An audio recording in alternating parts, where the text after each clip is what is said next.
It's Friday. You know what that means. It means happy hour live on the Loudhouse Podcast Network. It's your pal McGee, and with me as always, the lovely and talented Ms. Beth Simmons, and the also lovely and talented Mr. Dino Alexander. How you guys doing today? Doing good, doing good. Well, Lovely's pretty strong. Lovely's pretty strong. You said that you were getting you're having a hard time living up to the leggy and busty part. So I figured I'd be nice and give you a basic opening. All right. I'm a basic bitch. I think we all can be like that though at times. I'm like that with some of my music selections. I'm like that. It's funny you say that because that brought up yesterday's subjects that you actually called yourself basic. So yeah. I don't mind though, I really don't mind when it comes to music. There are certain songs I just love. What can I say? And certain songs that I'd like to play over and over and over again because I love them that much. That's weird though. It's funny that I'm mentioning this because a lot of people complain about radio stations playing the same song over and over and over again, but yet I would do that in my own house with my own music. So I don't know. Well, but you know what? And it's funny you say that because, as I've been doing my cataloging, I actually stumbled upon an Elvis Presley song that I don't remember ever hearing before. And as of yesterday, it was up to 37 plays because it just got in my ear and has not left. It's not paying rent. It owns my brain. And it is quite possibly the best song that he ever wrote. And I'm surprised. And I'm like blown away that I didn't remember it or know it before. Which song? Marie's the name of his latest flame. Oh, yes. And surprising that I never knew it because my mom loved Elvis and my sister's name is Marie. Yeah. And so I'm like blown away that was not a song that got played a lot in our house, or even referenced considering those things. But it is the ultimate pop hook. Wait a minute, though. Have you ever been to Memphis to go check out the museum of Elvis at his home? Fuck Memphis. I will fight Jerry Lawler in the middle of Beale Street. I love Memphis. I did go to Memphis when I was in my travels from Syracuse to Tucson. Do you remember when Bugs Bunny and Daffy would go on a trip?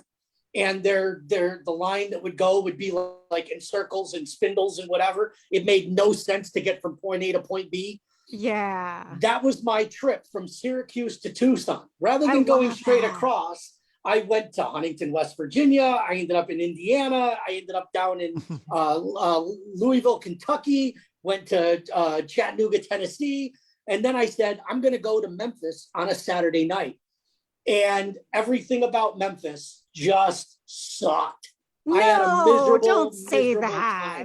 It's perspective. I'm not saying that I couldn't have a good time another time, but that particular time in Memphis sucked. The food is delicious. The food is delicious there. Well, apparently I went to the wrong place because I got a burnt ass cheeseburger that sucked. It was the only place that was still open. I didn't get good Memphis barbecue, which I was looking forward to. Mm-hmm. And the music, they have lots of live music, lots of cool It was all bars. cover bands in shitty bars. All these bars, there's a Jerry Lee Lewis bar. I'm like, oh, this is great. $10 cover for a shitty cover band. And I was like, that's weird. I never paid any covers, but it could be a girl thing. I don't know. I never paid a cover. Don't make me say the things that always make you kind of cringe because you've got pretty girl charmed life in a lot of perspectives. I would think that they would want there not to be a cover period because guys buy lots of alcohol for girls and other guys. They don't want the wrong guys. That's the problem. It's funny you mention that because I took a selfie that pops up in my memories every once in a while. And I had literally gotten to a point where I licked my fingers, put it on my forehead, and stuck a 20 on my forehead because I had been sitting there for 20 minutes. And normally I just sit there very patiently with my money in my hand, this is the international sign of I'm ready to order, and didn't make anything. And then finally I turned into that guy, and I was like, bam, posted 20 on my forehead and just sat there, to which the guy finally came up, and I'm like, oh, me? Or were you talking to the 17 people behind me? Because I've been here for 20 fucking minutes.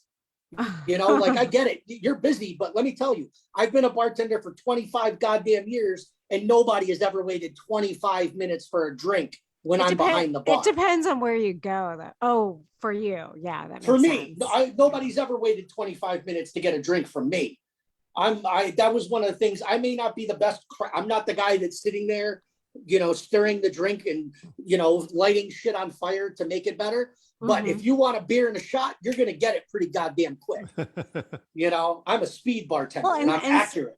And speaking of doing the fancy things with the drinks, I got to say, I was so impressed when DC, everyone knows DC, formerly of the radio station, he ordered this whiskey drink and they smoked it on site in a bubble. It was just so cool. And there's a time and a place for that. And you know what? Yeah. I had a friend who owned a very cool club in town. Unfortunately, they shuttered during the pandemic, but that place was all about the craft. It was wonderful, the independent distillery. But at the same time, they always had at least one bartender that was your right things done guy. Oh yeah. So you got to have that guy worked with the waitresses. That's the guy that's pumping out the drinks for the waitresses. Yeah. Or just taking care of the customer that doesn't need the fancy drink. Yeah. The guy that all he wants is a draft beer and a shot of whiskey.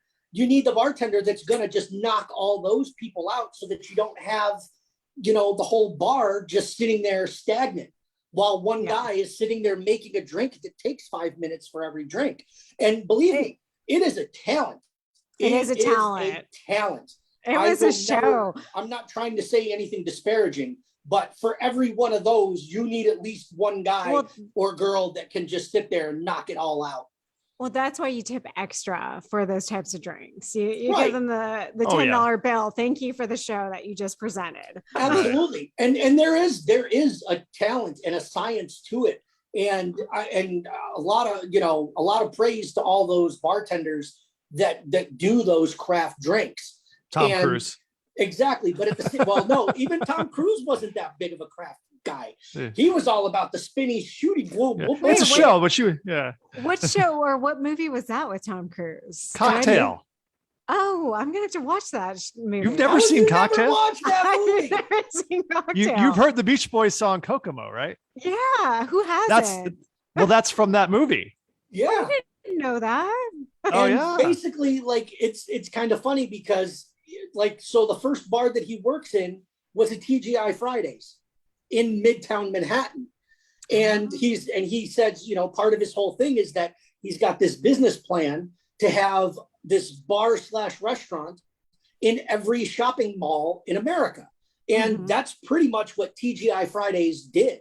They went on to open up in primarily, the only TGI Fridays I ever knew back home were in malls. There were no freestanding TGI Fridays. They were all in the food court of malls. Wait, we have we used to have a freestanding one here in Tucson. Is it, if it's still open? I don't know. No, it's not open. It's a Guadalajara grill now. They voted down. Well, Guadalajara is awesome, but it makes me sad for TGI Fridays. But out here, you only have 2 malls. So, most places are in strip malls. You don't have the big... We have Tucson and Park Place Mall, but for the most part, the average person in Tucson isn't driving that Elcon far. Counts. They have a Walmart. And the marketplace, and then there's what's the one where the Harkins is over Spectrum, the Spectrum Mall, Arizona Pavilions Mall, right? Did you say Foothills already? No, I didn't say Foothills. That one's pretty much dead. Well, isn't the Ross still open in there? Yeah, there's a couple things that are, but they're gonna Ross in a movie theater. That's it. Yeah, that's how Elcon was for years, decades, 2 decades. The Elcon was bad. There was a poster store and a Champs Sporting Goods, and that was the only thing in the entire mall. And there was an entrance from JCPenney, and that was it. I love it. Well, you know what's great about these malls? And during the pandemic, people would go and just like get their exercise in the mall. Did you ever notice that? Well, the older generation. Well, old people did that for something years. New. Yeah, I worked when I was Mall a teenager. walkers. I worked at a Chess King in Shopping Town Mall in Syracuse, New York. Not And Wet Seal? yes, I am so dating myself by even mentioning Chess King. Only people over the age of 35 even know about that store. Yeah. But there would be like even my grandfather, rest in peace, he would walk through the mall and just that's it, just kill time in a 3-piece suit, no less. Like he would just sit there like the general and just walk, arms behind his back, and just walk through the mall. So that's a way. Well, really quick though, we've all had mall jobs, right? Have we all had mall jobs here? I never. I've had multiple. Yeah. I had a mall job. Can you guess where I worked in the mall? And this is in San Francisco. I'm gonna guess you worked at a Claire's. No. Spencer's? No. Abercrombie and Finch. Did you really? Of course. Were you a model for them? I was in the front. They said, can you just go in the front and like, pretend like you're fixing the clothing or whatever and greet people? And I'm like, okay, you're paying me like a lot of money just to stand and say hello. Cool. I'm down. It's better than doing actual work in the back where they're restocking, or in the front where they're doing the register. Even though I asked them to do the register at one time because I was so bored, but it was nice. It was a really relaxed job. And then you get free clothing. You get free or discount. So the first outfit you get free, then you got discounted clothing from that point on. But here's the thing. Years later, there's a class action lawsuit with Abercrombie and Fitch. And I randomly received a $2,000 check in the mail because by law, they weren't supposed to mandate that we bought their clothing. And you had to have different outfits to work there. So wow. There you go. Interesting. See, I guess my check got lost because Chess King went out of business in the mid 90s because that was the whole rule. You had to wear the clothes that you sold. Yeah. I mean, there was a law in San Francisco that I don't know if it was a nationwide law, but it was a San Francisco law that they couldn't mandate you wear their clothing to do that unless they were paying you extra, which they never did. Well, and see, I'll tell you what, like when we had the bar, we at first we were because we printed t-shirts and stuff, we said, you got to wear the logo. And it got to a point where it was like, well, why should I have to charge, because minimum I can charge my employees was $8 because that's what the shirt cost. And I'm not going to charge them 15 like I was selling retail, So then it just was kind of like, you know what? Everybody gets one free t-shirt that's on staff. And then if you want another one, you have to buy it, but otherwise just wear rock and roll t-shirts. Well, and this is where I'm going to transition, guys. You're like, what? So Dino and I, and you probably also have some shirts from work. Yes. We no longer need our KLPX KFMA t-shirts, so we should start selling them online. How would you like a How would you like a 2015 KFMA Day t-shirt? Okay, or we could give it free. If you share this right now, we'll give you a shirt for free. If you're a size 0, if you're a friend of the show and you invite 100 people, you get a free t-shirt. That from KLPX or KFMA, because we probably ain't ever going back to any of those places. Never know. Never say never. Get bought out by new owners. Right. Well, here's the thing. So Dino made his video yesterday in the parking lot. I don't know if you want to talk about that. No, as we have been furloughed since February, so it's been about 6 months. And after 6 months, I guess you got to shit or get off the pot, and they decided to get off the pot. Wouldn't it be more that they shit? Was it? They shit, yeah. I They guess shit that's me out. true. Yeah, I don't know. Well, they didn't stick with the same old shit. They were the I guess that's the thing. So they've decided to go on with their ways with the staff they have now. And that's their decision. And it's not like there's anybody there that you haven't heard before. So it's still the same cast of characters minus this guy. And on KLPX, same thing for you, Beth. Minus me. Minus you. So so they're going to try to soldier on without us. I don't know how they're going to do it, but they're going to try. But I really do appreciate everybody reaching out on Facebook after I made my video, and all your comments and stuff. It means a lot, because I didn't know. I always was thinking that I would get fired. From the day I took the job, I was like, oh, I'm going to get fired. Oh, I'm going to get fired. Oh, I'm going to get fired. and then, after I made it through 2020, I'm like, I'm good. If I made it through 2020, I'm golden. Yeah. I'm bulletproof now. And they kind of caught me off guard there. And so hence I am now fully committed to the Loudhouse Podcast Network. It's about fucking time, man. Yeah, they've made me a substantial offer, and I might get a Loudhouse t-shirt out of it, maybe. You might. It'll be slightly used, but slightly used, sweat stained. Used. Yeah, I might even have one that says staff on the back still. Ooh, I would like that. That would make me official. So, but yeah, so again, it was kind of funny too, because 5 years ago this week, I started in the afternoon there. I had been there 2 years prior, just doing weekends and stuff like that. But so 7 years total, but 5 years on the air in the afternoon here in the Dirty Tea. So. Funny story that you mentioned 7. Did you know 7 is the number of completion? I don't know if you guys follow any of that kind of numerology stuff, but 7's the number of completion. So you completed your journey. Yeah, well, I know a woman who's a numerologist. Maybe we should have her on one of these times. Yes, absolutely. Yes. Yeah. And we should have Patricia Kirkman. And we should have someone get on doing crystals. Today I was watching this lady do crystals, and she fixed my aura and fix me. Oh, thank God. You were fucked up. So I'm glad they finally fixed you. So I do want to say one thing, because it kind of blew my mind that it officially happened the day after your birthday.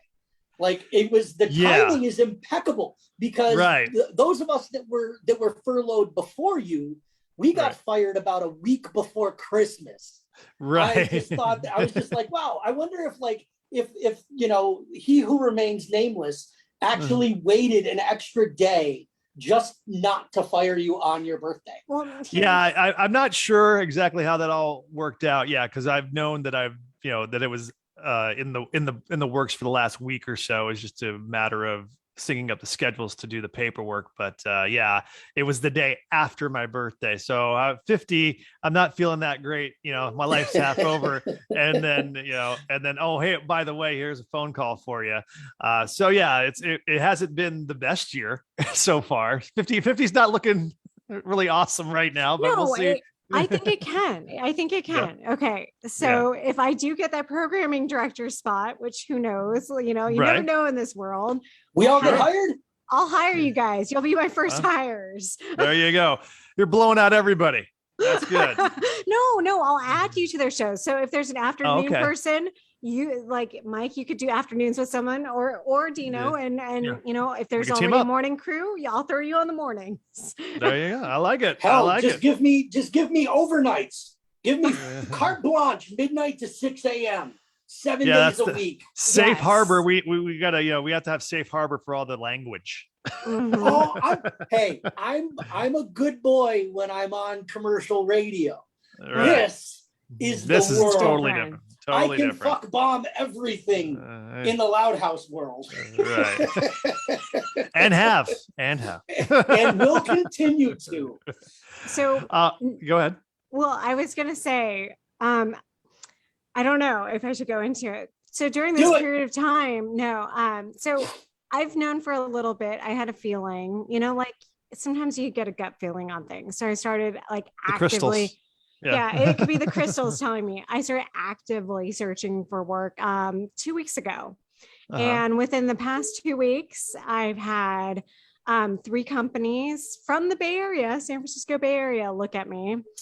2 for mornings, 1 for an afternoon spot, all of which ended up going in-house because it only makes sense during COVID, which, I can't fault them, Right. because I would want to promote within, like I wanted to be promoted from within. So like, I get it, Yeah. good for those people that worked their butt off during the pandemic and they got their promotion. They deserve it. But Sure. eventually we're going to get on board. I have this great feeling that it's going to work.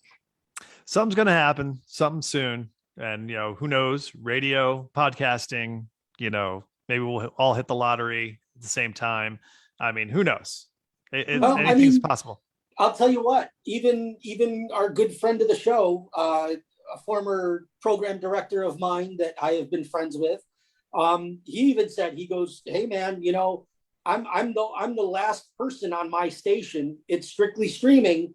And when the shoe drops," he goes, "You think you're going to need a 4th member of the crew?" And I'm like, you're like, yeah, I'm like, yes, yeah. we I'm are. like, that you always have a home anywhere I am. And, right. And he's just kind of like, he's already at that point where he's like pushing retirement. He and his wife are getting ready to move, and they just sold their house in New York, and he's still going to do what he does from remotely. But at the same time, he's like, I'm just waiting to see how long it takes before that stops being a viable option. He goes, what you guys, he said, what you guys are doing, he gave us a compliment in saying that the 3 of us as a unit have gotten consistently better with every show. And it's something special. Well, I mean, I think he's blowing it out of our ass on that one, because we have moments where it's a complete train wreck. But at the same time, the best part about it is that the 3 of us actually like each other. Mm-hmm. We actually enjoy talking to each other. As far as well, at least you guys have faked it with me for this long. I can't imagine that one day we're going to get on, one day we'll get on video and start cussing each other out like you. It is fucking exhausting. Well, and when that time comes, I will blackmail somebody to get a morning show. When you start motherfucking me, I will blackmail whoever I can to get a job and say, Beth did this to me. I want a morning show, God damn it. Otherwise, I'm going to sue everybody. Yes, I am being a shitheel right now. We've got nothing left to lose. There is no safe haven for anybody. That's right. Run for cover, people. Run for cover. Oh, and to bring this full circle, did you know about the Elvis movie that was filmed here in Tucson? Which one? Charo. Oh, yeah. Okay, I didn't know. I never like Charo for like referencing a restaurant. No, not like El Charo. Well, I mean, perhaps. I don't know. They do have the poster up in the restaurant up here by me. Oh, okay, got it. Because the thing is that I didn't know that was an Elvis movie. I knew all the old, singing Elvis movies that he had done prior to that, or during his his time. But I had never known that he did a serious movie where he did not sing at all, and he was just a cowboy in this one. And yeah, it was. I came across it one time on TV, and I'm like, is that Tucson? And I'm looking at the mountains range. I'm like, that looks like fucking Tucson. And I watched the thing, and then I looked it up online. I'm like, yeah, that was shot here. So I didn't realize that Elvis had been in Tucson making movies. So there you go. Well, it was really here. It wasn't like a fake backdrop. It was shot at Old Tucson. The movie came out in 69. Okay. Yeah. Well, you know what else is interesting? Okay, I don't know if you guys knew this. Clark Gable used to live here on a dude ranch. Did you know there was a dude ranch in Tucson? Yeah, that wouldn't surprise me at all. Yeah. I mean, on the outskirts, yeah. And then Paul, obviously everybody knows Paul McCartney lived here, right? Well, and speaking of dude ranches, there's a really cool one on the west side that Terry and I went to last year for her birthday. It was really neat. Like we went horseback riding and did some stuff, and it was pretty cool. It was a neat little joint. I'd have to remember the name. She's the one that found it, and she's like, "That sounds like fun." Wait, is that the one that they roast marshmallows at night and Kakaraki? Did you go to Kakaraki Ranch? That's one of them out there on the west side. It's that I would have remembered a name like that, but it was nice. It's an awesome name. It was great. Like they had a nice like barbecue cookout type thing at night, and they were very being that this was in the midst of the pandemic, like the fact that I got out and about was mind blowing. But I can't remember if I don't think we had gotten vaccinated by that point yet.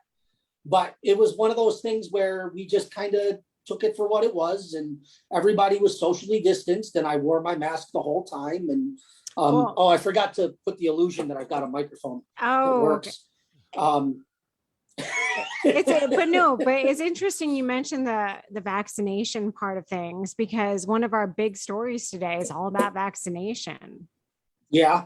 Are we talking about the show that's coming up on Sunday? Well, I mean, with regards to that really quick, they do mandate like vaccination cards for Wolfie's show. So make sure to bring your card. That's on him though. That's not because that's not a Rialto rule, well, right? Yeah, that rule, that's not till September. That's not till September 20th. But for his particular show, you need to bring your vaccine card or your negative test. I think they're accepting negative tests, but you might want to double check on that. And mask mandate is in full effect. There's no, if you're vaccinated, you don't have to wear one. Yeah. It's regardless. And I'm very okay with that. Although a lot of the people in the comments were very, very negative, like very nasty negative. Yeah, it's an interesting time in our history of the US and abroad. But I think we just have to, I don't know. It's a hard thing. I wish we could all come together and just say, you know what, let's do this together, guys. Let's figure this out. I don't know. I mean, I hate the fighting back and forth, it doesn't change anything either way, like fighting with each other is just making us divided more. So absolutely. But regardless of that, Eric Clapton mentioned what had happened to him with a brand new song. This has got to stop. It's all about COVID-19 and actually what he dealt with the AstraZeneca shot. So basically, as soon as he took that shot, he felt issues with his hands. He thought he couldn't play anymore because he was having some health issues. And AstraZeneca has had some health issues. There's a lady reported by the BBC today as having passed away from blood clots from that vaccine. But that's not one that's available here in the States. That's not one that's available here in the States. But we all know what happened. J&J had some issues too in the States. Right. Very small issues though. And they were able to figure out what it was or what it, it was, women that had taken a certain type of birth control. And then they put it back out there without warning. And, and with that situation, it's no different than any other mixing of medications.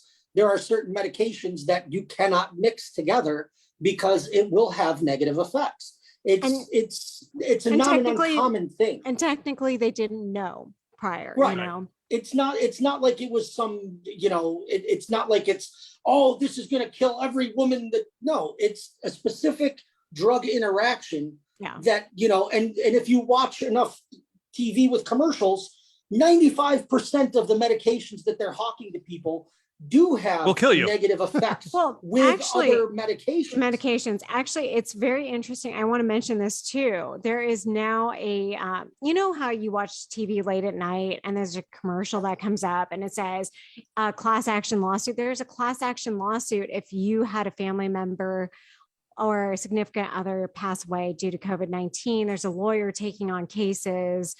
And he said, you can make up to $300,000 if you lost a loved one to COVID-19. Did you guys see that advertisement by chance? No, but how is that even possible? I have no idea. And I have the phone number. I have the actual ad. I saved the ad and sent it to a bunch of friends. I'm like, hey, if you know anyone, send this to them. The phone number, here's a lawyer, get in contact, get your money. Right. No, I mean, that's one of those things where, I mean, I'm sure some lawyer somewhere, they're just building it up that in case there's some precedent gets set, they'll be ready to go. But it's the same people that have you been exposed to asbestos? Has someone you love been exposed to asbestos? Do you know somebody who knew somebody that's been exposed to asbestos? There's always the late night commercials. It's all. It just reminds me of one of the. Do you ever watch Robot Chicken? They had a great bit on one of the Star Wars robot chickens. There was have you or a loved one ever been maimed by a jetty? You know, like instead of Jedi, like it was Jetty. You ever been maimed by a Jetty? And it's like the guy, it's like the walrus guy from the first movie with his arm cut off. Like, all I was trying to do was say hello, and he cut off my arm. You know, it's I don't like priceless. you either. It's a great, and it's like, and the best part is they actually show that scene, and you know, the one guy, the walrus guy's talking, he's like, oh, it's very nice to meet you. My name is such and such. And he goes, he doesn't like you either. And he's like, I didn't say that. I'm trying to introduce myself. It's what all those Revisionist ambulance history. chaser commercials remind me of. Yeah, That's it. Yeah, they're crazy. 1-800 Naboo Jetty. Yeah. I know Eric Clapton's kind of on the warpath. He's like, he said he won't play venues that require, well, he's not going to have very many choices of venues because pretty much every venue is going to be requiring mandating it. Yeah. I mean, and it's not anything that they want to do. It's they can't get insurance if they don't. So Well, they and don't want to be liable.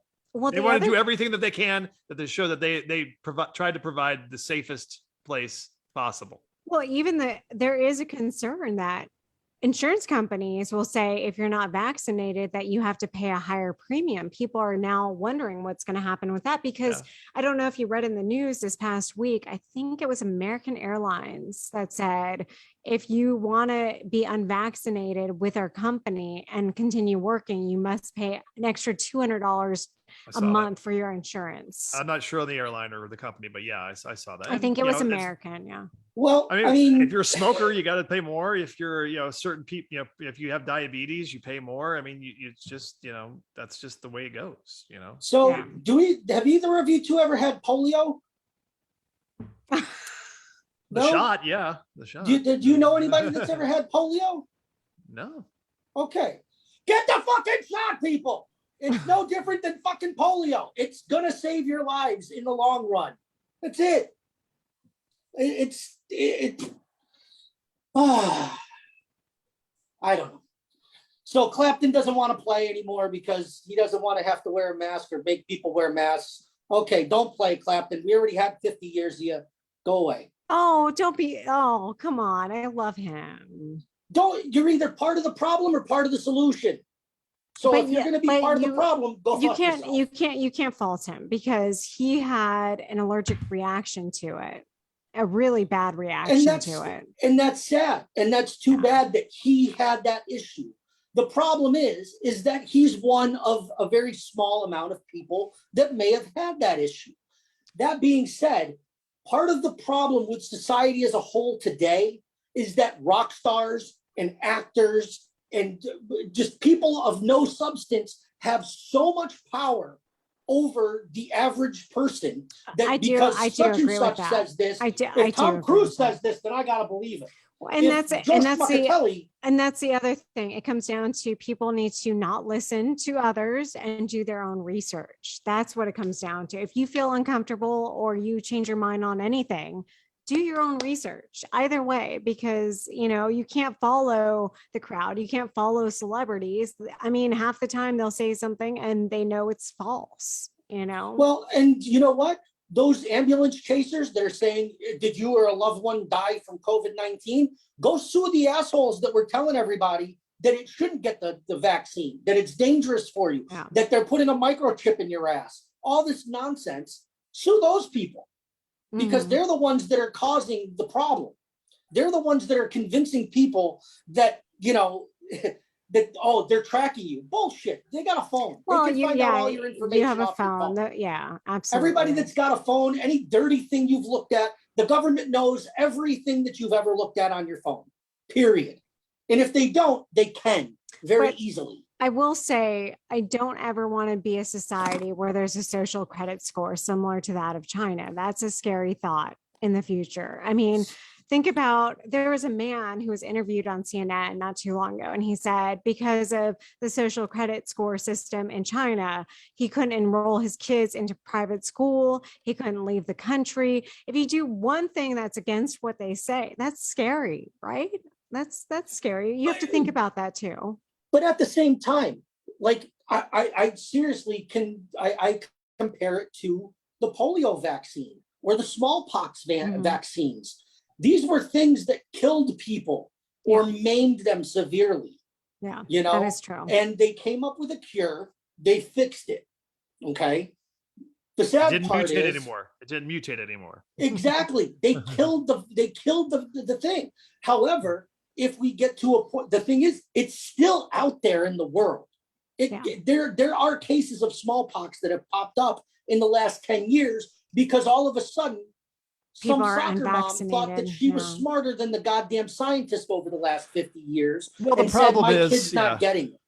Yeah, well, the problem is, like, what was her name? Jenny McCarthy. She's a famous model and actress or whatever, and her kid was affected negatively, she thinks, by vaccines, and so now that because something bad happened to her, she's extrapolating that all vaccines are bad or that you shouldn't get that. And yes, and so people look to her and they're like, oh, okay, well, this could happen to her. It could happen to me. She's famous, but yeah, there are always going to be that small percentage. And if it happens to you, it's like, oh, well, that sucks. But yeah, I mean, no one wants it to happen to them.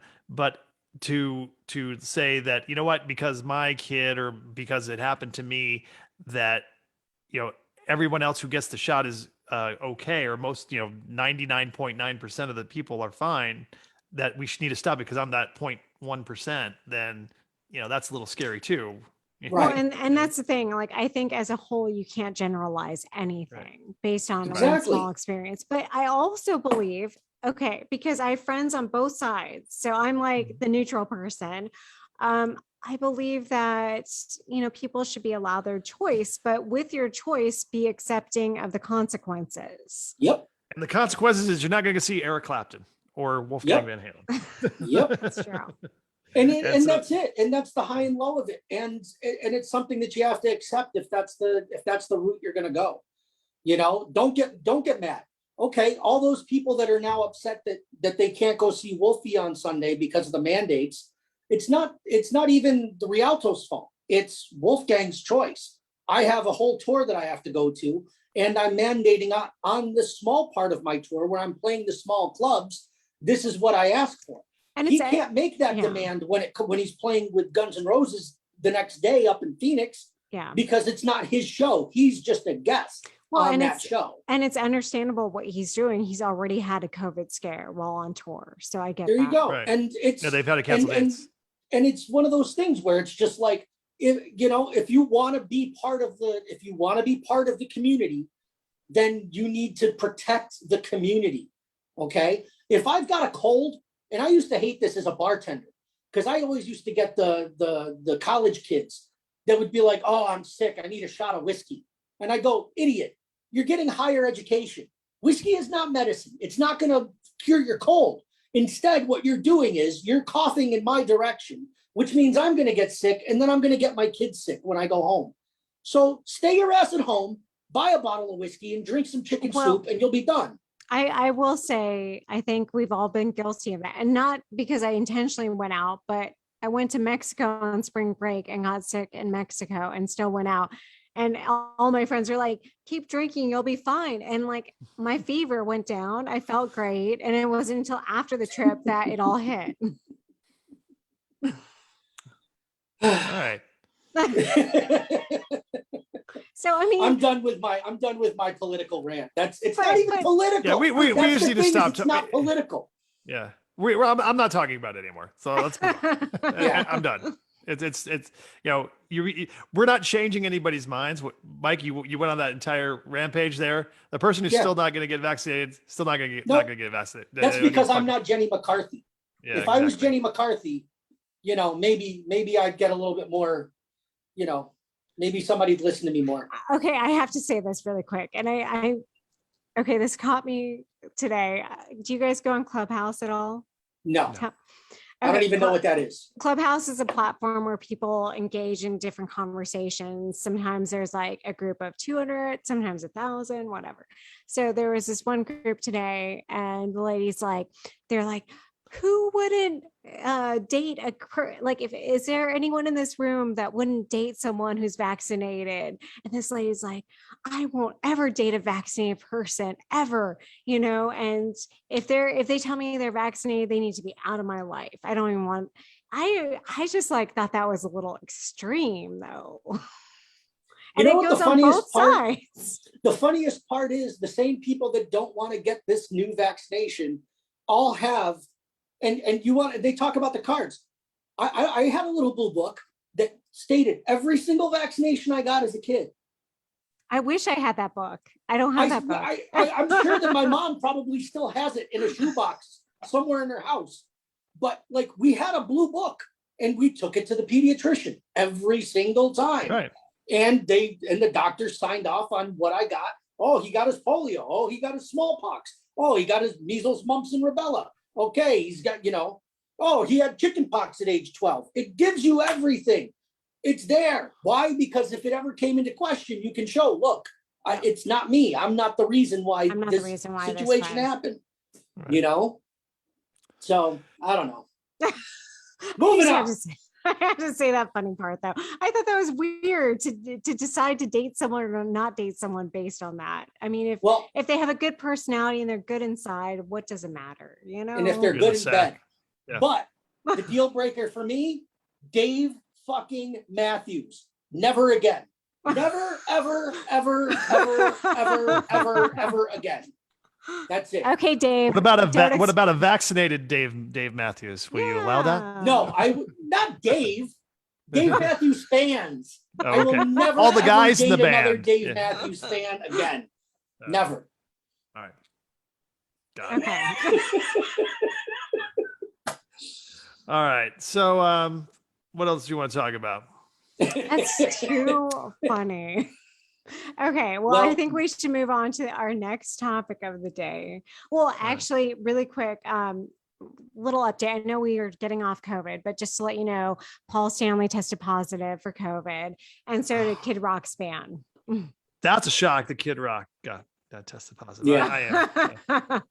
That's not a shock, but okay. Yeah. And you know what the worst part is? That's probably the least of the diseases that Kid Rock is carrying around. Right. No, but I really think we need to approach the next topic. Marilyn Manson got back on the stage last night. Did you guys see this? I just saw that when you sent it. Yeah, it's crazy. I didn't really get a chance to read it, but I saw what you said. So I'll tell you exactly what happened. So Kanye West, like, he's an artist. I get it. He wants to perform what's going on in society. So he decided to bring on a rapper who has some issues. I think he said some homophobic comments, and Marilyn Manson. Yeah. Marilyn Manson had his issues with sexual harassment and possibly rape and all that good stuff. Well, not good stuff. Not good stuff. Good stuff. No, we know what you meant. Like all that stuff. Right.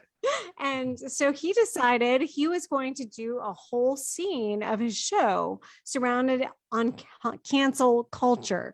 So he brought Marilyn Manson on his little stage background and this rapper on the stage as well. And this was for his listener party or listening party for his brand new album, right? The weirdest part about this, waiting on it.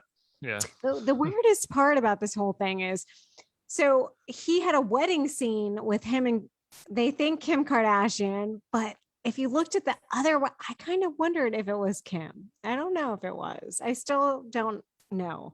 But maybe it's time to cancel Kanye. It was a very odd scenario. And Marilyn Manson looks so out of place. You have to. Can we show the video? Is there a way to show the video? I'm gonna try here. Just give me 1 second. It was bad. It was like he did not.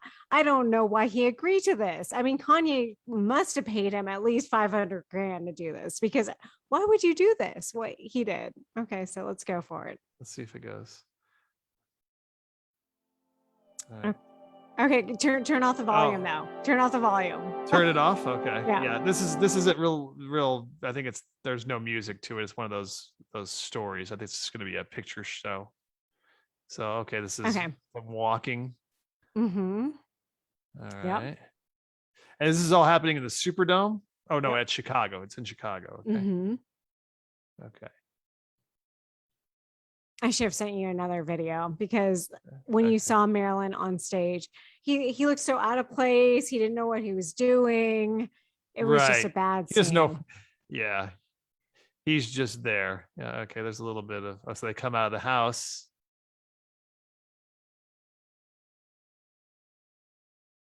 There he is. Look at him. Interesting. He gained a little COVID. I don't know. Maybe it's just several jackets he's wearing. I don't know. Yeah. I was going to say COVID weight, but yeah, Marilyn's not exactly the picture of health, especially these last few years. Well, he was at one point. He was really no. Remember, he was falling on stage. But that was more of like an other issue. Yeah. Well, I mean, but he had kind of like he would take off his shirt. He had a little bit of a pot belly. You know, who does it nowadays? Who does?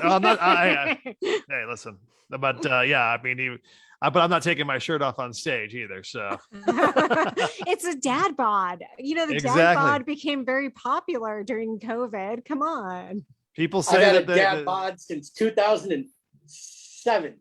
Right. Women say they prefer it. Yeah. There's been studies. I haven't had any complaints yet.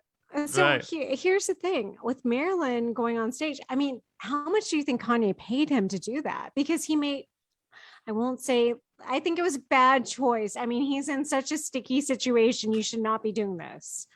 Well, he was trying to make a point that, all these people are, being canceled or whatever. So the baby thing has been a huge thing. He got pulled from Lollapalooza.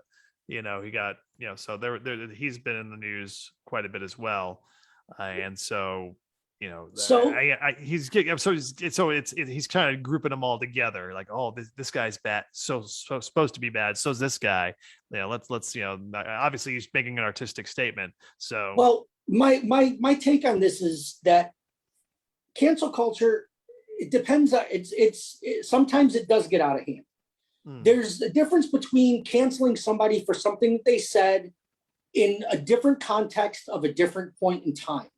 Okay. Something that you said 25 years ago, when the world was a significantly different place, may not be cancel worthy compared to saying it this day and age. Okay. Right. There's a lot of things that you go back and watch movies or, television shows. That famous, there's a lot of stuff that does not age well. That famous movie that everyone talks about, Blazing Saddles. Yes, and yeah. Blazing Saddles could not be made today.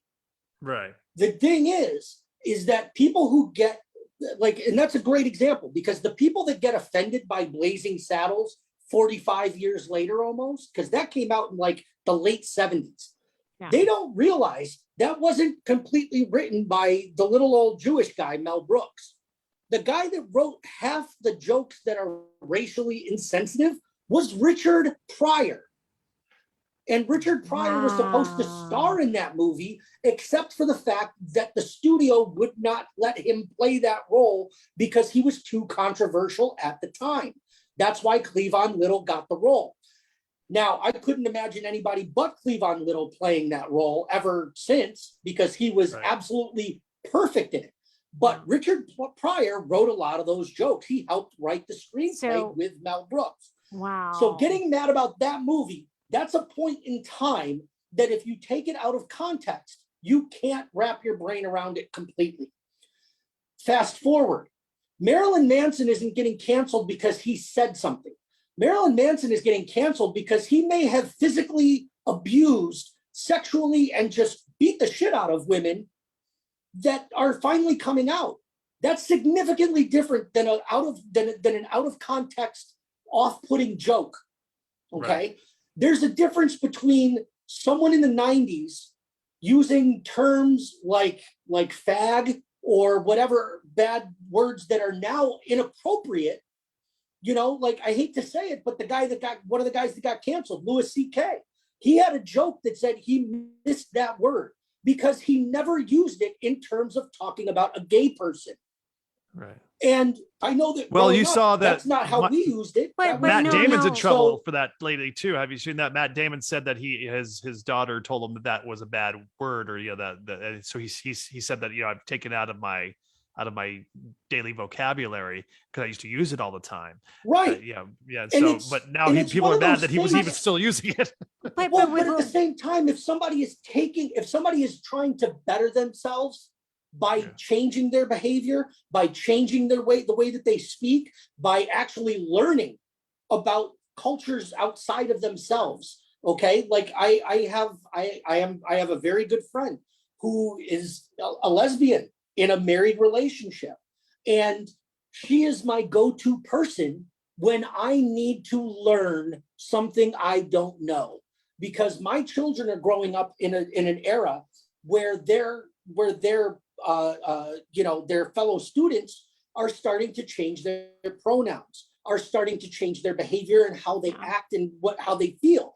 So as a parent, I want to learn these things so that I don't make those mistakes. I want to know more about about transgender people. I want to know more about people whose pronoun, why do they use this pronoun? What does this term like non-binary mean?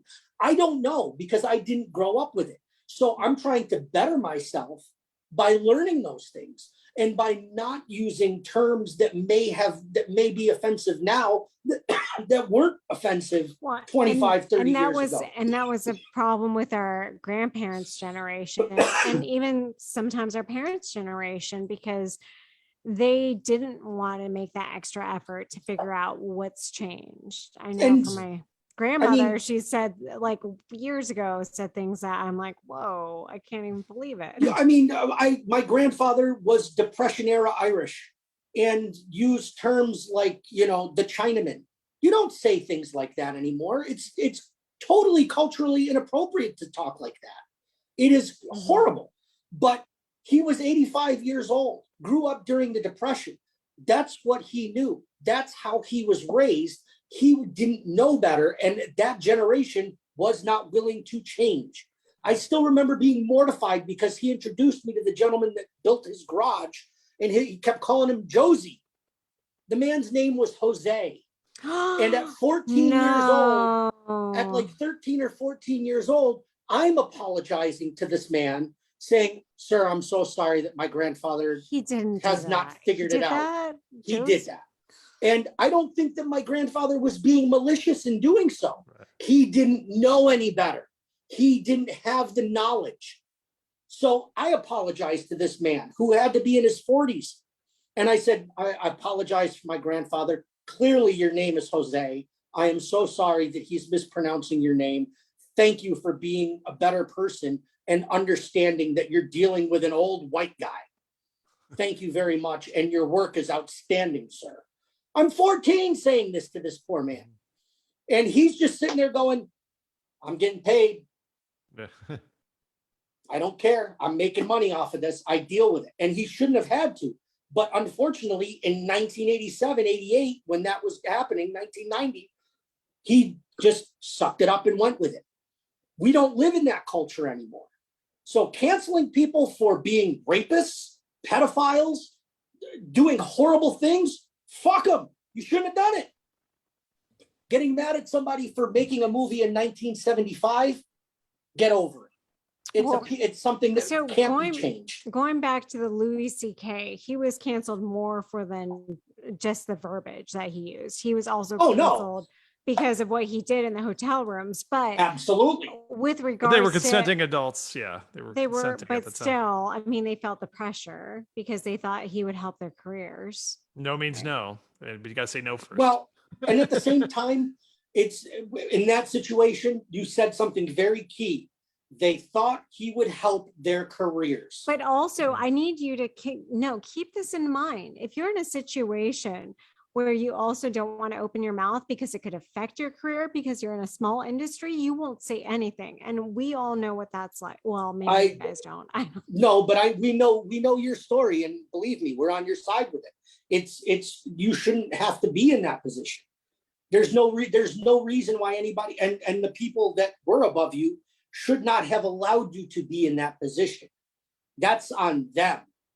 You know, those your superiors are there to protect you. But that's from that situation. So that's the thing. Women but also men have dealt with this too as a whole. You know, I mean, I don't know how many men at this point, because not a ton have come forward, but I mean, on both sides, people have been affected by this and they feel insecure about coming forward on their stories because they're like, this will affect the rest of my life. It's not worth the fight.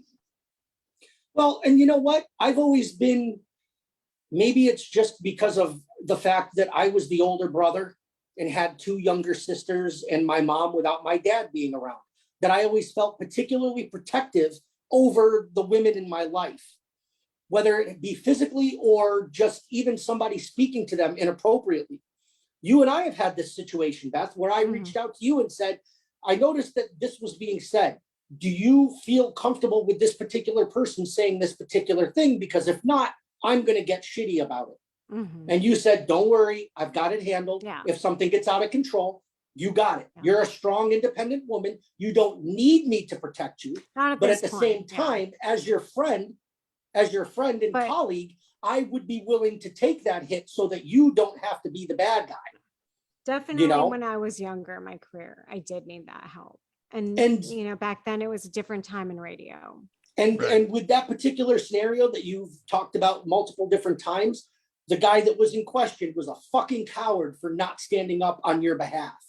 And I don't give a shit. He was a fucking coward because he was in a position of power. He should have taken you out of that scenario and gotten you out of it. Period. Well, but you can't say anything like that, because think about this. I mean, maybe this individual was just as shocked as I was. That's a possibility.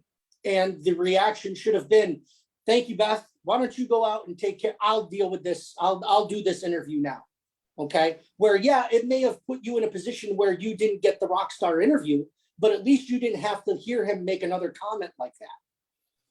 I don't know. I mean, I wasn't in the room, but from my perspective but here's the thing. That's not what I'm even referencing. So let's keep going. All right. So speaking of, let's talk about people that are in trouble for sexual acts. We got our boy, Ron Jeremy. Oh my God. Yeah. That is the perfect picture of Ron Jeremy. He's been indicted for rape and sexual assault, 30 charges, 21 victims. Now, everybody knows him as the Hedgehog from all your favorite adult entertainment. And he's in some deep doo-doo. And let's see, did they have a picture of him?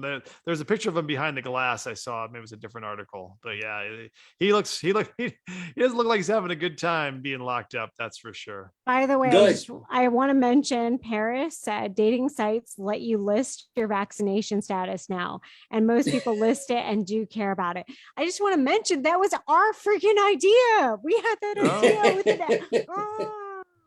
If only we had a dating site. we had it more prone to groupies and rock stars, but yeah. That was our idea. What the heck? Come on now. Oh, speaking of vaccinations, and we were talking about Eric Clapton earlier, but I forgot to mention these other tours have been they've just straight out canceled because of COVID. And I think we're going to start seeing a little bit more of this. I had gone to see Garth Brooks in Vegas when he started his summer tour back in July, but he just canceled last week. And now some of the big rock shows are canceling too. The Cult, they were going to tour. Yeah, this year. I saw that. Yep, that they're not coming. And then also Theory of a Dead Man, they are not coming too. They're not going to be performing as well. Limp Bizkit also canceled earlier this week. So there's been a few that have, basically it's just becoming too hard to tour.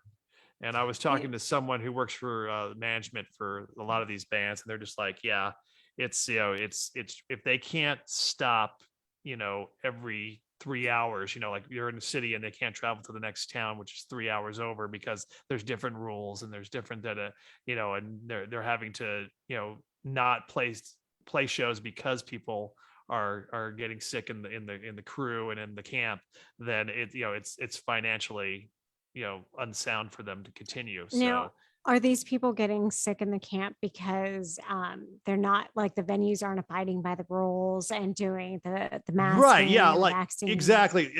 Every town has got different rules. The local crew that comes in to help out, they may not, if there's no mandates in those cities, blah blah blah. So there's too much of a variance in the rules from town to town, state to state, city to city, that it's putting everybody in jeopardy, putting the tour in jeopardy, and it's millions of dollars, especially as you. Yeah, I'm actually shocked that these people are I hate to say it, continuing to tour. I think they should just hold off until 2022. Like, just wait a few more months, wait for Right. things to settle down a little bit, right? Well, but again, it's waiting only does so much if people are still fighting it. Right. You know, if people are still fighting it in 2022, that they're not going to go and get the vaccination or follow protocols, then it's going to continue to maybe in 2023. Right. Oh, maybe Let's- in 2025.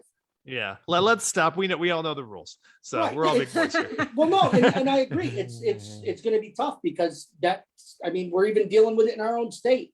Yeah. That the governor says one thing compared to what the mayors are saying. We actually should stop, because if we get a notification, Facebook can pull us for talking too much about COVID. So just Jesus. All right. And then speaking of not talking or talking too much, Tommy Vex, Bad Wolves, he sued the band. Now he's being sued by the band. So he sued the manager and the band last week or the week before, and now they're suing him. So this is turning into like a wrestling thing, or at least a good David Lee Roth, Sammy Hagar situation here, Van Halen situation. So this thing is going on and on. It's on TMZ now. It's, they're just going back and forth with this thing. And he came here and I went to the show. He played at Encore. He's an anti-vaxxer, and he's a pro-Trump guy, and he talks a lot about it. Whether or not I agree with anything that he says, that's not the point. I think he's a talented dude, but it's kind of a distraction from the show when he because he's a great performer, and it's like, how did you know he was anti-vax though? He said that on stage. Oh, his whole go check out his social media. He's about it. Let's put it that way. Oh, okay. Yeah. So yeah, it's but like I said, I think the dude is like super talented, and I just wish he would get out of his own way. And I think the band kind of got a little tired of it, which is probably why they wanted to separate from him. But unfortunately, I think for the band, he was such a big part of it because he has such a talented voice. He can do the hard stuff. He can do the melodic stuff. He can do it all. He's got the image. He looks like he's got the right haircut, as they used to say, as David Lee Roth used to say. You got the right haircut, kid. He's the package as far as that. When you look at the visual package, and it's like, okay, this should work, but they can't all get along. So that's too bad. If he could just not say anything at a show, how far do you think his career would go? Do you think he would be the next U2? Like, do you think they could? Oh, I don't think. No, it's different type of music, but no.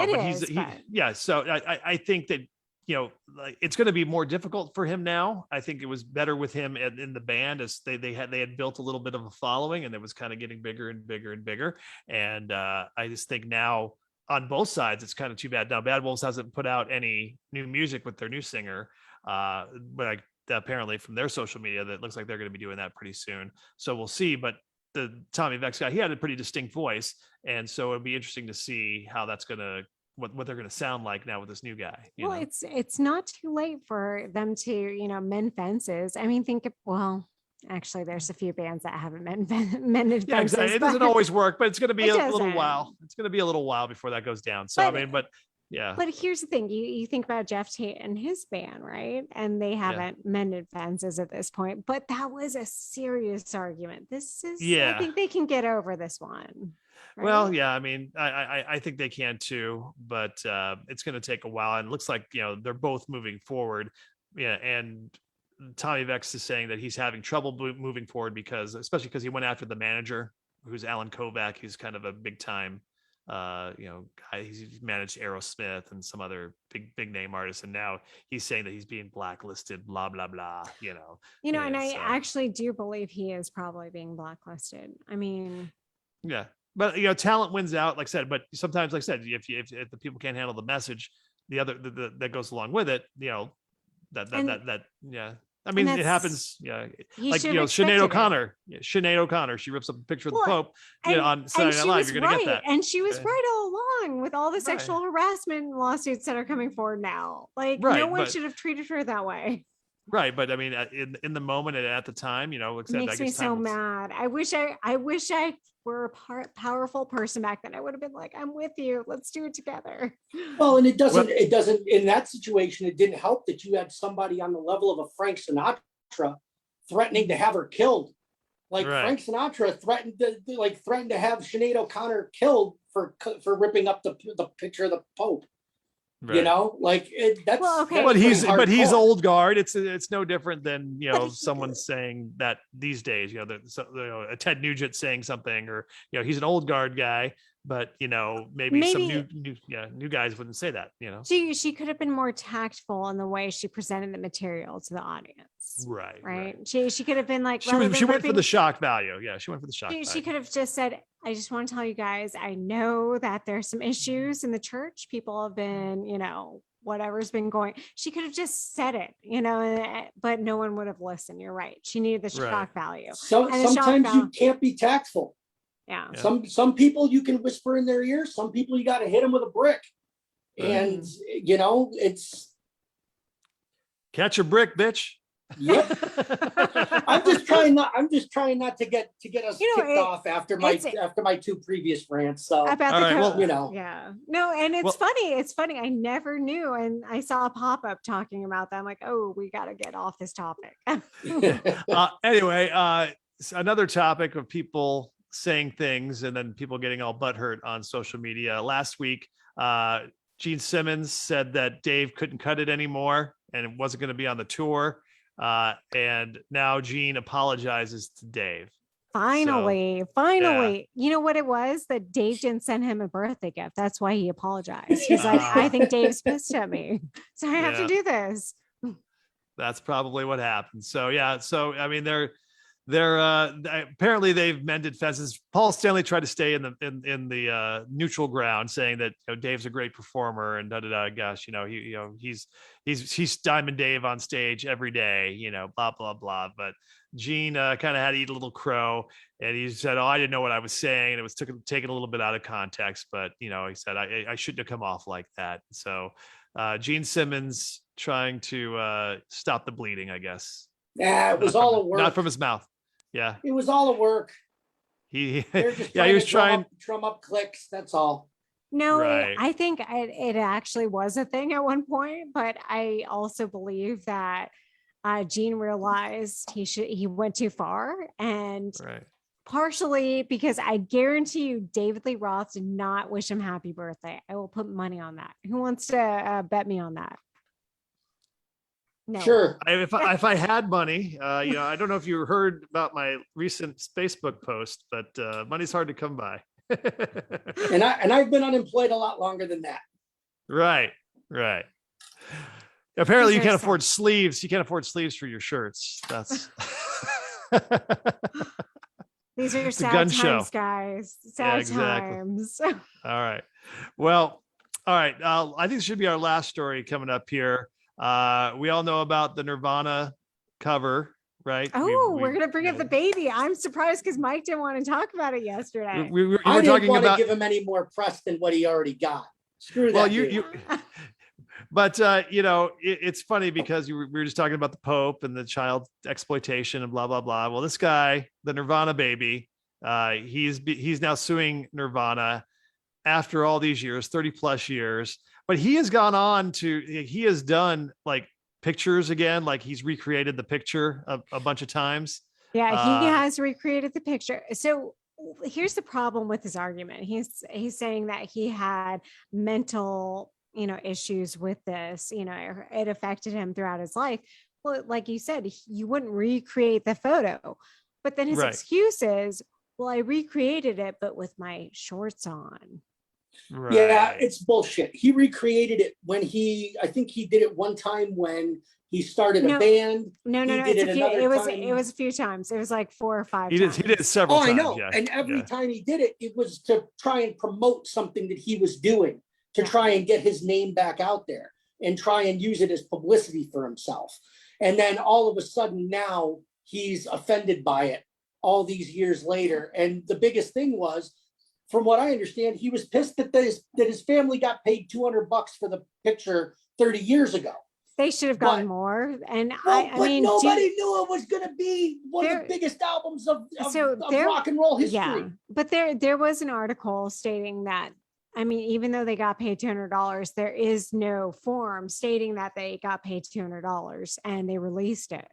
There was an article. I don't know if it got cleared up and they found the release form, but if that's the case, I think that's enough ground to stand on, because I mean, they didn't negotiate. They didn't have a release, a technical release, right? Well, I'll put it to you like this. Being that it was the first release on a major label, Geffen Records, Mhm. I highly doubt that the legal department at Geffen Records would have released a picture on an album cover without having all the, as we like to paperwork. say, all the T's dotted and the I's crossed. You Because never know. It was a different time back then. You never know. by 1990, I can't imagine that being Yeah. being something that got away. 1979, I can totally see that they did something like that. And I mean, do you see But the model he- from the cover of Blind Yeah. Faith going Yeah. back and suing 50 years later? No, not at all. But here's the thing.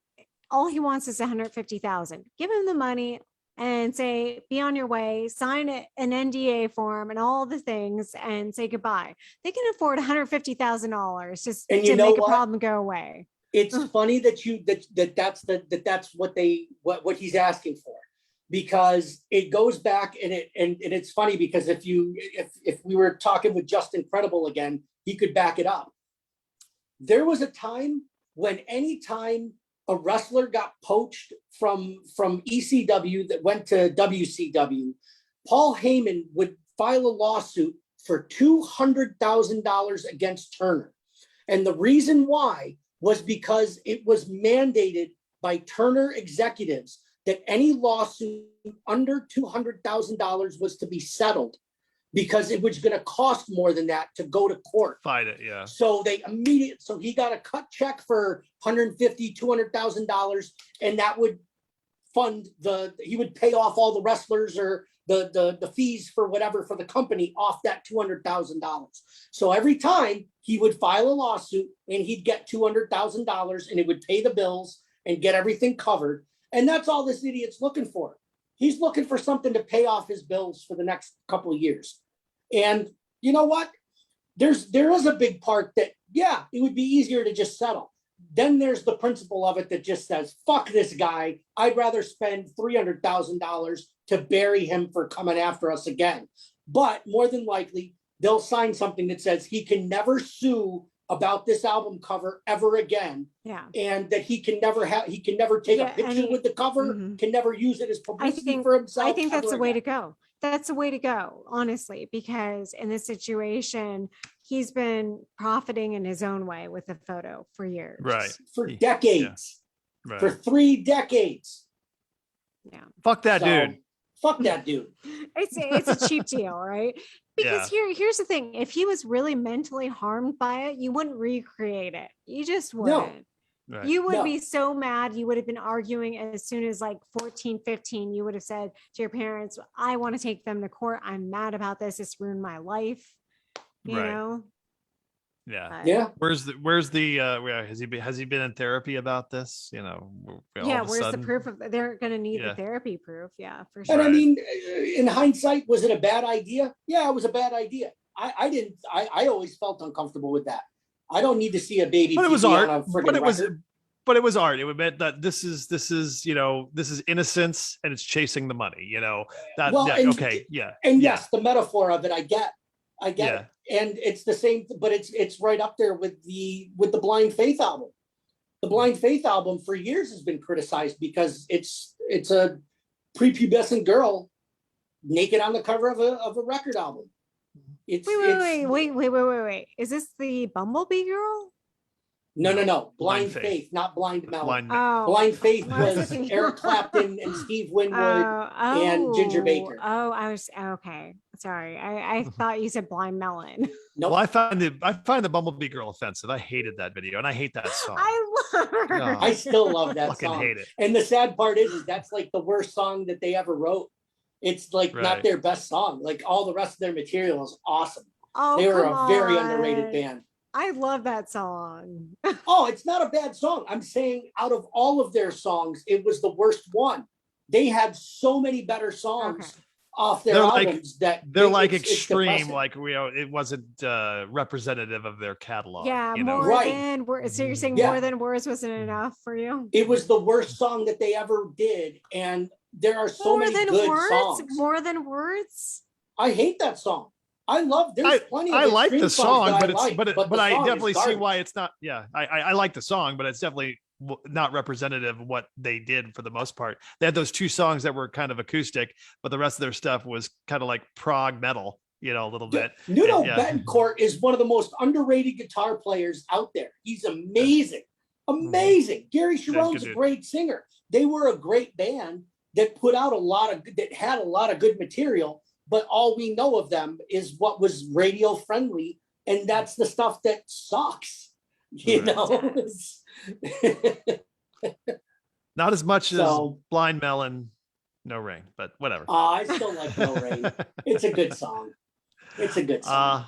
All right. So big plans for this weekend? No?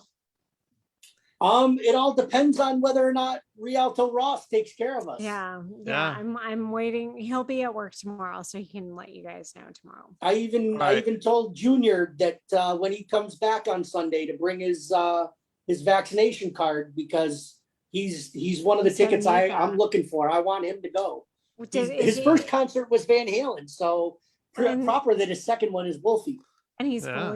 fully vaccinated. Yes, has he both. is. Okay. Okay. And it is an all ages show, so that's cool. Yep. And if you're gonna need to maybe get some beer money, don't forget OnlyFans has suspended the policy on porn now, so you will be able to do your normal show on OnlyFans, Cool. Mr. McGee. Yeah. Awesome. Awesome. Yeah. So I just wanted to Awesome. make sure you knew that. I will be bending over wearing Terry's underwear. Can't wait. Okay. That's my OnlyFans. That is That's it. worth it. That's worth the cost of admission right there. There you go. Maybe All I'm right. onto something. Maybe I just All need to right. finally pull the trigger. Yeah. Well, now, or you can have somebody else pull the trigger for you, and you There can you show go. that. Totally legal. Totally legal. All right. So we'll see maybe some of you at the Rialto. Yeah. God willing. Yeah. Yeah. God willing. Rialto Ross willing. And other than that, we all know what you're saying. How can you miss us if we never go away? Bye-bye, people. Bye.